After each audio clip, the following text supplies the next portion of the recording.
देखिए बात करेंगे हम लोग यहाँ पर क्रॉस मल्टीप्लीकेशन मेथड की। और क्रॉस मल्टीप्लीकेशन मेथड में सबसे पहले आप क्या करिए, आप अपनी इक्वेशन की जनरल फॉर्म को लिखिए। जनरल फॉर्म क्या होती है, ध्यान से देखिएगा। सबसे पहली फॉर्म होती है a1x plus b1y plus c1 is equal to 0। और सेकंड होती है आपके पास यहाँ पे a2x plus b2y plus c2 और ये इज इक्वल टू 0। ये आपको समझ आया। अब आपको क्या करना है, यहां पर इनके कॉफिशिएंट पे ध्यान देना है। कॉफिशिएंट का मतलब ये a1 b1 c1 और फिर ये a2 b2 और c2। आपको किस वे में लिखना है, ध्यान से देखना। आपको पहले लिखना है ये वाला, मतलब पहले लिखना है, देखो x लिख दोगे यहां पे, और x के साथ आप उसके आगे वाले, मतलब पीछे से ये दो वाले जो है x को छोड़ दोगे। x को छोड़ दोगे, जो दो बचे हैं ये कॉफिशिएंट, क्या क्या बचा है, ये आपका बचा है b1 c1 b2 c2। ये आपको समझ आया। फिर उसके बाद आप यहां y लिखोगे और y के बाद देखो b1 b2 हो गया, c1 c2 हो गया। दोबारा से ये वाला अपना a1 और a2 लिख दो। ये आपको समझ आया। फिर उसके बाद यहां 1 लिखो, यहां क्या लिखो, यहां 1 लिखो। और इस 1 के बाद देखो a1 a2 हो गया। अब क्या बचा, अब आपका बचा b1 b2, तो यहां पर लिखोगे आप b1 और b2। क्या आपको ये समझ आया? एक बार और, पहले x लिखना है। जब x लिखोगे तो x वाले को स्किप करोगे, बचेगा क्या, b1 c2 और यहां पर b2 c1। तो b1 c2 और यहां पर b2 c1। उसके बाद y वाला लिखा, तो y वाले के लिए इस y को छोड़ा, c1 c2 लिखा हुआ है। c1 c2 के बाद क्या लिखना है, ये वाला a1 a2 लिख दिया। फिर उसके बाद यहां 1 लिखना है, a1 a2 लिख दिया। तो उसके बाद क्या है यहां पर b1 b2, आप इस तरीके से लिखेंगे।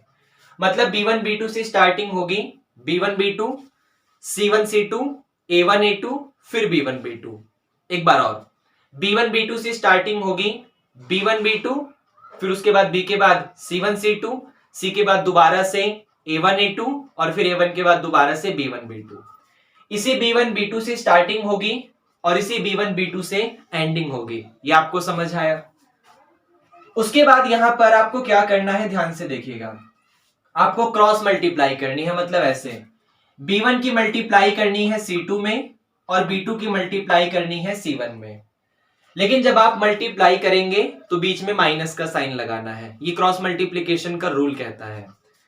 तो x के नीचे आपने क्या करा, b1 की मल्टीप्लाई करी c2 में और बीच में माइनस लगाना है। b2 की मल्टीप्लाई करी आपने c1 में, तो b2 और c1। उसके बाद यहां पर y के बाद क्या करना है, ये c1 की मल्टीप्लाई करनी है a2 में, बीच में माइनस लगाना है। और फिर ये वाले c2 की मल्टीप्लाई करनी है a1 में। फिर उसके बाद ये वाला 1 और फिर a1 की मल्टीप्लाई करनी है b2 में, a1 की मल्टीप्लाई b2 में, माइनस a2 की मल्टीप्लाई b1 में, a2 की मल्टीप्लाई b1 में। ये आपको समझ आया? एक बार और, भाई आपने क्या करा, सबसे पहले x लिखा, फिर y लिखा, फिर 1 लिखा। उसके बाद आपने क्या करा, b1 b2 से स्टार्टिंग करा, तो b1 b2 c1 c2 a1 a2 फिर b1 b2 लिख दिया, क्योंकि जहां से b1 b2 से स्टार्टिंग होगा वहीं b1 b2 पे फिनिश होगा। पहला रिजल्ट आपको x देगा, सेकंड आपको y देगा, थर्ड के ऊपर 1 लिखना है। अब आपके पास जो ये वाला रिजल्ट है, इस रिजल्ट को एक बार इसके इक्वल पुट करो और एक बार इस रिजल्ट को भी इसी के इक्वल पुट करो। तो जब आप x अपॉन ये इक्वल पुट करोगे 1 अपॉन इसके, तो ये डिवाइड वाला यहां मल्टीप्लाई में चला जाएगा। मतलब आपका जो x होगा वो आ जाएगा ये डिवाइड से मल्टीप्लाई में, मतलब b1 c2 और माइनस का b2 c1, b1 c2 minus का b2 c1 डिवाइडेड बाय, ये तो सेम लिखा हुआ है, a1 b2 minus a2 b1। यही होगा, क्योंकि भाई ये डिवाइड में है, तो डिवाइड से ये यहां 1 के पास मल्टीप्लाई में जाएगा, तो यही सेम टू सेम आ जाएगा। और डिवाइड में ये लिखा हुआ है। वही काम y के लिए होगा। y के लिए ये डिवाइड से यहां मल्टीप्लाई में जाएगा, तो ये हो जाएगा c1 a2 माइनस का C2A1 डिवाइडेड बाय ये वाला A1B2 माइनस A2B1। ये आपको समझ आया? तो इस तरीके से आप यहां पर अपने x और y की वैल्यू को फाइंड कर सकते हैं। क्वेश्चन करेंगे आपको और बेटर समझ आएगा। ये मैंने आपको क्रॉस मल्टीप्लिकेशन का रूल बताया था, एक बार मैं रिवाइज करवाऊंगा। सबसे पहले आपको क्या करना है, अपनी इक्वेशन को प्योरेस्ट फॉर्म में लिखना है। प्योरेस्ट फॉर्म मतलब सारी चीजें लेफ्ट साइड में होना चाहिए, राइट में कुछ भी नहीं होना चाहिए। ये फर्स्ट केस था। उसके बाद x, y और 1 क्रॉस मल्टीप्लाई में, ये मेथड है इसका, x, y और 1। इसका प्रूफ भी है, लेकिन 10th में इसका आई थिंक प्रूफ नहीं देते। प्रूफ अगर आप कमेंट करेंगे तो हम किसी और वीडियो में करते हैं।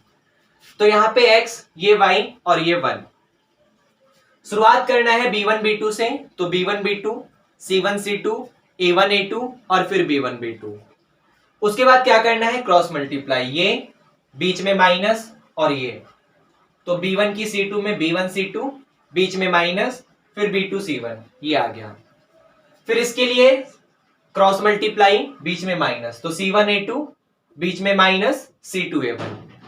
फिर 1 के लिए a1 की b2 में, फिर बीच में माइनस, a2 की b1 में। अब आपके पास एक बार ये x वाला इस 1 वाले के इक्वल होगा और एक बार ये y वाला भी इस 1 वाले के इक्वल होगा। तो ये जो डिवाइड में था b1 c2 minus b2 c1, वो यहां 1 के पास मल्टीप्लाई में चला गया, तो ये आ गया। जो ये y डिवाइड में था c1 a2 minus c2 a1, वो यहां डिवाइड से मल्टीप्लाई में चला गया, तो ये आ गया। तो आप x की और y की वैल्यू को ऐसे फाइंड करेंगे। ये आपको समझ आया?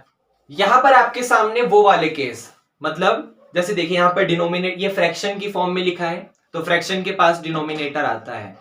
तो 10th क्लास में आपके पास वो वाले क्वेश्चन है जहां पर आपका डिनोमिनेटर 0 नहीं होगा। अगर गलती से आपका a1 b2 और a2 b1 ये डिनोमिनेटर 0 हो गया, तो फिर आपके सामने दो कंडीशन बनेंगे, क्योंकि डिनोमिनेटर 0 हो गया मतलब x और y की वैल्यू इनफाइनाइट हो गई। तो इनफाइनाइट होने का ये मतलब है कि या तो x और y के पास इनफाइनाइट मैनी सॉल्यूशन होंगे, या तो फिर x और y के पास कोई भी सॉल्यूशन नहीं होगा। तो वहां पर आप लोग चेक करेंगे। याद करिए सबसे पहले जो हमने मेथड किया था वो, कि अगर a1 upon a2 is not equal to b1 upon b2 तो यूनिक सॉल्यूशन, तो उसके लिए तो ये 0 नहीं होगा। लेकिन अगर a1 upon a2 is equal to b1 upon b2 is equal to c1 upon c2, तो इनफाइनाइट मैनी सॉल्यूशन, जिसके लिए ये 0 वाली कंडीशन में आ सकता है कि डिनोमिनेटर 0 हो जाए। और अगर डिनोमिनेटर 0 होगा तो नो सॉल्यूशन भी हो सकता है कि a1 upon a2 is equal to b1 upon b2 but not equal to c1 upon c2। ये आपको समझ आया? ओके, क्वेश्चन करेंगे और बेटर आएगा। इसे रफ करते हैं। अब जैसे आपके सामने ये क्वेश्चन है, क्वेश्चन को ध्यान से देखिएगा। सबसे पहले ये दोनों इक्वेशन लिखा हुआ है। ये इक्वेशन यहाँ पर प्योरेस्ट फॉर्म में नहीं है, क्योंकि यहाँ पर इसकी सारी चीजें लेफ्ट साइड में नहीं है। तो एक काम करिए, दोनों इक्वेशन की चीजों को, जैसे ये 1 है और ये 3 है, इसको लेफ्ट साइड में लाइए। तो यहाँ पर इक्वेशन आपकी हो जाएगी 2x plus 5y is equal to ये वाला 1, सॉरी ये प्लस 1 इस तरफ आके -1 और इज इक्वल टू 0, और ये हो जाएगा आपका यहाँ पे 2x प्लस 3y, वो प्लस का 3 इस तरफ आके -3 और ये इज इक्वल टू 0। ये आपको समझ आया? अब इस इक्वेशन की वैल्यू को देखिए। यहां पर a1 की जगह ये 2 लिखा है, b1 की जगह ये वाला 5 लिखा हुआ है, और c1 की जगह ये वाला -1 लिखा है। सेम वैसे ही a2 की जगह आपका ये 2 लिखा हुआ है, b2 की जगह आपका ये वाला 3 लिखा हुआ है, और c2 की जगह आपका ये वाला -3 लिखा हुआ है। अब आप क्या करेंगे क्रॉस मल्टीप्लीकेशन के वक्त? सबसे पहले x, फिर यहां पे y और फिर यहां पे 1। स्टार्टिंग होगी b1 b2 से, तो b1 और b2 मतलब 5 और 3, 5 और 3।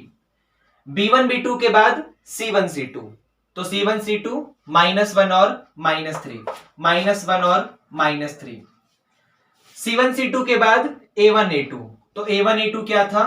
2 और फिर से 2, और फिर a1 a2 के बाद b1 b2, और b1 b2 क्या था? 5 और 3। ये आपको समझ आया? अब क्रॉस मल्टीप्लाई करनी है और बीच में माइनस लगाना है। क्रॉस मल्टीप्लाई बीच में माइनस, क्रॉस मल्टीप्लाई बीच में माइनस। तो ध्यान से देखिए, x अपॉन 5 3 जा माइनस का 15, बीच में माइनस, 3 1 जा 3 लेकिन माइनस का, is equal to y upon -1 की 2 में -2, बीच में माइनस, -3 की +2 में माइनस का 6, इज इक्वल टू 1 अपॉन 2 की 3 में 6, बीच में माइनस, 2 की 5 में 2 5 जा 10।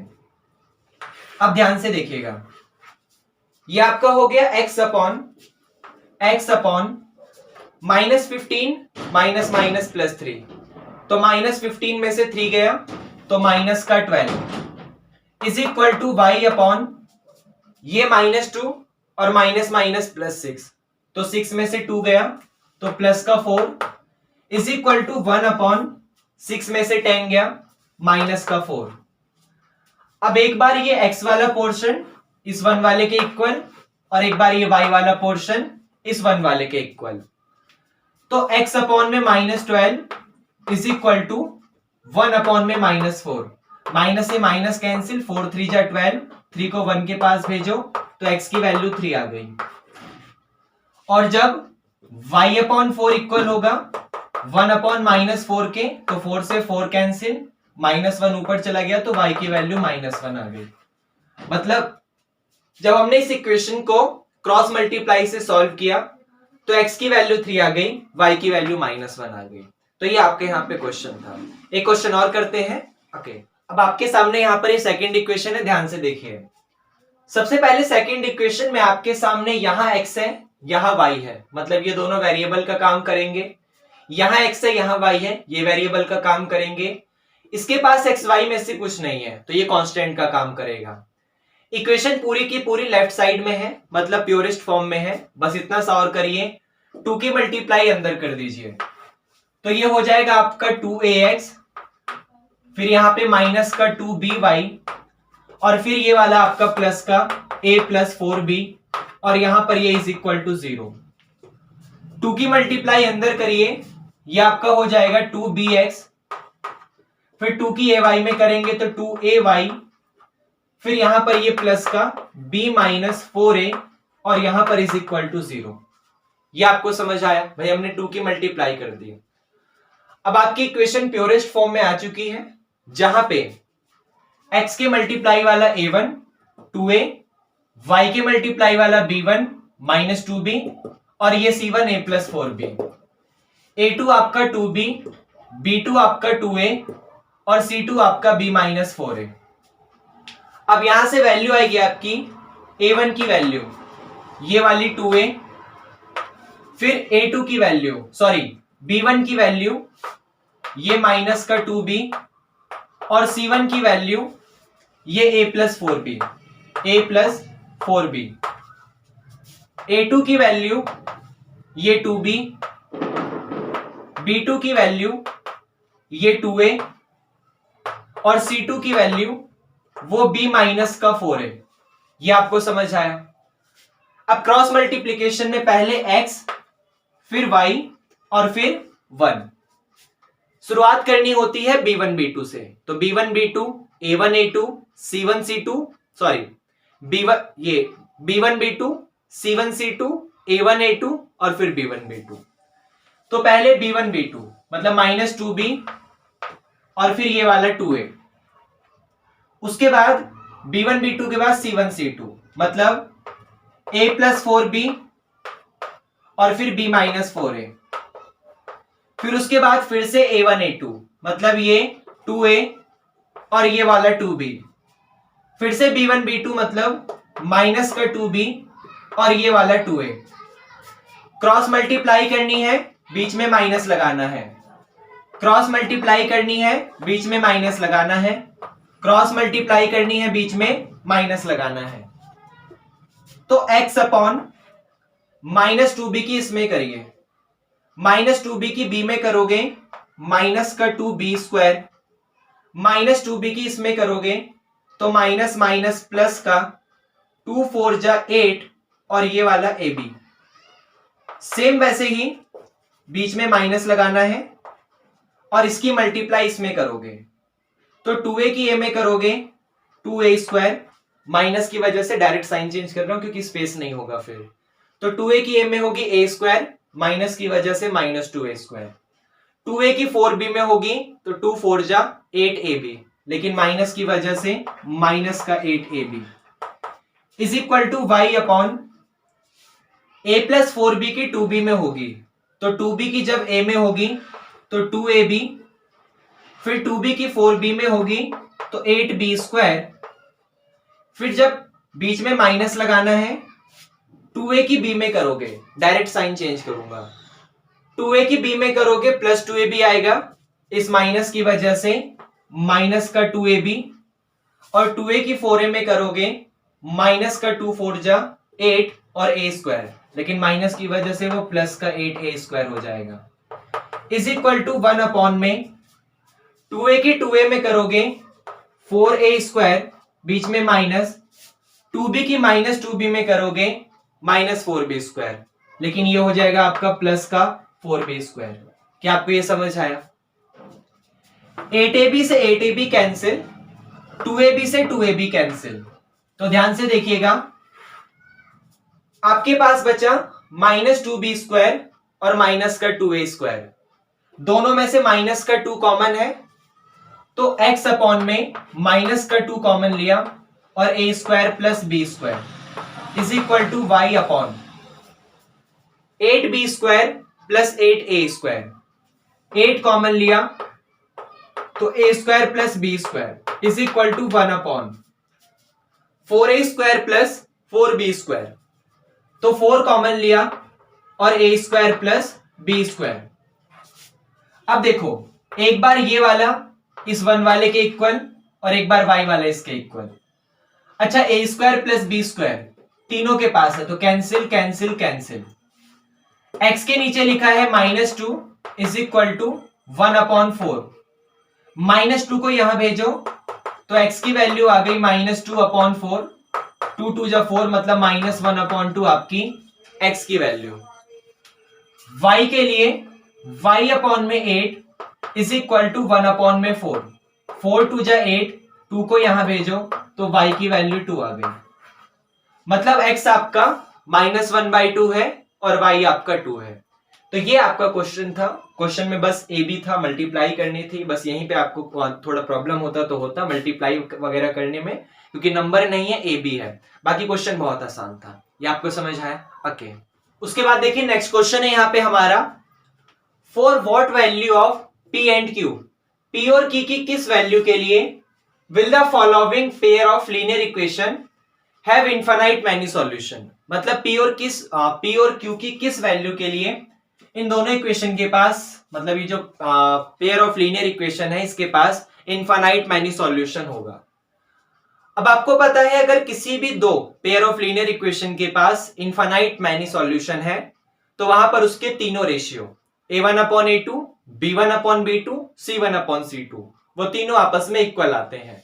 मतलब ध्यान से देखिए, वी नो डेट, या फिर आप जानते हैं, सीधा लिख दे रहा हूं मैं, infinite many solution, infinite many solution के लिए आपके पास जो कोई भी इक्वेशन होती है उसके कोफिशिएंट इक्वल होते हैं। मतलब a1/a2 is equal to b1/b2 is equal to c1/c2, ये होता है। लेकिन ध्यान से देखिए, सबसे पहले ये तब होता है जब आपकी इक्वेशन प्योरेस्ट फॉर्म में होती है। यहां पर इक्वेशन प्योरेस्ट फॉर्म में नहीं है क्योंकि सारी चीजें लेफ्ट साइड में नहीं है। तो एक काम करो, +2 को इधर लेकर आओ, तो ये हो जाएगा 4x plus 5y minus 2 is equal to 0, और ये आपका होगा 2p plus 7q x plus p plus 8q y, और ये इस तरफ आके माइनस, तो माइनस p इस तरफ आके प्लस p, प्लस का 2q माइनस का 2q और प्लस का 1 माइनस 1 और इज इक्वल टू 0। ये आपको समझ आया?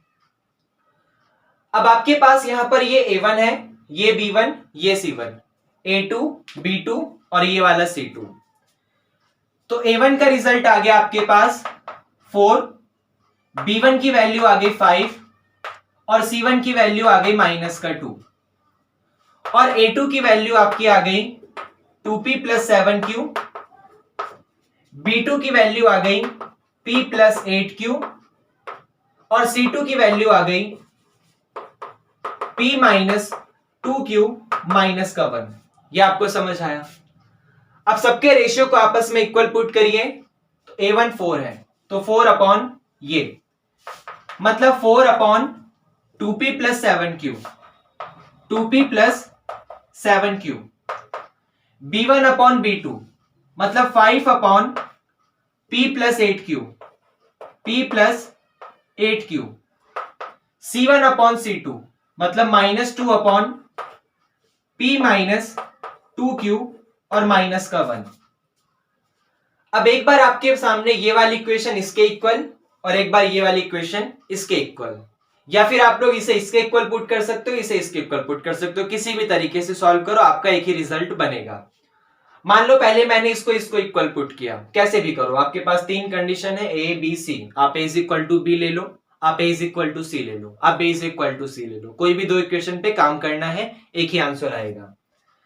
तो मान लीजिए पहले मैंने इसे और इसे लिया तो 4 की मल्टीप्लाई में P प्लस 8Q, क्योंकि क्रॉस मल्टीप्लाई होगी अगर ये दोनों इक्वल हो गए तो, मतलब आपका ये और ये इक्वल हो गया तो 4 की मल्टीप्लाई इसमें 5 की मल्टीप्लाई इसमें, चलिए लिख देता हूं फिर करूंगा। 4 upon 2P plus 7Q equal हो गया 5 अपॉन P प्लस 8Q।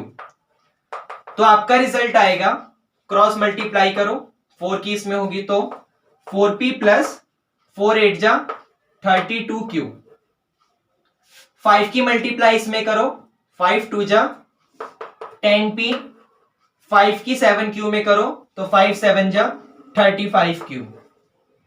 अब उसके बाद ये इसको इस तरफ लाइए या उसको उस तरफ ले जाइए तो आपके पास ये हो जाएगा, मैं यहां लिखता हूं 10P में से 4P गया क्योंकि 4P प्लस का उस तरफ जाके माइनस, तो 10P में से 4P गया तो 6P, 35Q में से 32Q गया तो प्लस का 3Q और इज इक्वल टू 0।